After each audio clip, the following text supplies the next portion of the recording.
What does the Bible say about self-love? There's a lot of talk nowadays about self-love, taking care of yourself, loving yourself, taking a day just to pamper yourself, whatever else, right? What does the Bible say about that? I have a few suggestions. I have a few verses to offer up. First off, you need to know the basis of how you were created, and that comes from Genesis 1:27, which says this: So God created mankind, all mankind, in his own image. In the image of God, he created them, male and female, he created them. So first off, you need to know, you were made in the image of God, and therefore, because you're an image bearer, you have value to the one you were created after, so you bear the image of God, and therefore you have value. So he loves you dearly. And the psalmist says that we are fearfully and wonderfully made, and in Matthew, he talked about even the very hair on our head are numbered. So God knows us intimately and loves us deeply. All right, so that's where we get our value from. All right, that's important to know, because if you start thinking about, self-love, you loving yourself enough to give yourself self-esteem, that's not going to work. That's shallow. You cannot add value just to yourself. What you need to know is that your value comes from a greater thing, greater than yourself, and it's deeper and longer lasting. So it comes from God. Therefore, that's where we have value. There's some other verses. Think about the great commandment, love the Lord your God with all your heart, with all your soul, with all your mind, with all your strength. The second is love your neighbor as yourself. So there is somewhat of a value of loving yourself, but it's interesting. It's not first and it's not second, but it's kind of in there. So it's like, does the Bible talk about self-love? Not really. It's implied here, but it's not direct.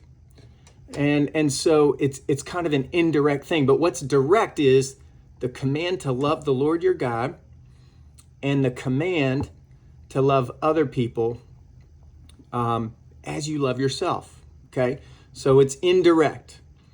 Let me look up another couple verses here. I wrote them down. Here's a warning. First, 2 Timothy 3:1-2 says, "Hey, but mark this: there will be terrible times in the last days. People will be lovers of themselves, lovers of money, boastful, proud, abusive, disobedient, ungrateful, unholy."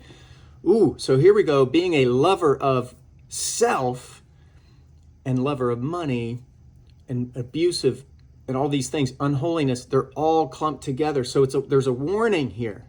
There's a warning here not to be overly focused on self, okay? We're not meant to be the ultimate authority, all right? Jesus also said, if anyone wants to come after me or follow me, he must deny himself. Okay, that goes the other way. Okay, there's not just a warning, but you have to actually deny yourself, take up your cross, and follow Jesus. So there's a warning here. Psalm 36:9 says this: "For in you is the fountain of life. In your light we see light." All right, so it's super vital. And here's my encouragement. It is super vital to keep first things first. Jesus is meant to be first in your life. You really can't directly care for self. Self-care and self-love end up being byproducts of something else. And what I'm telling you is this from Psalm 36:9, that the direct command for with you is the fountain of life. If you come to a point in your life where you look at God, you look at Jesus, you appreciate what Jesus has done for you on the cross, and you make him the focal point of your life, he becomes the fountain of your life. And do you end up caring for self? Yes, but not self. It's like you end up caring for your soul. It's much deeper than self. You don't want to care for self. You want to take care of your soul, and your soul needs to be connected with your Maker. He is the fountain of life. So I hope this encourages you. I hope it challenges you a little bit. Feel free to reach out with any questions. All right.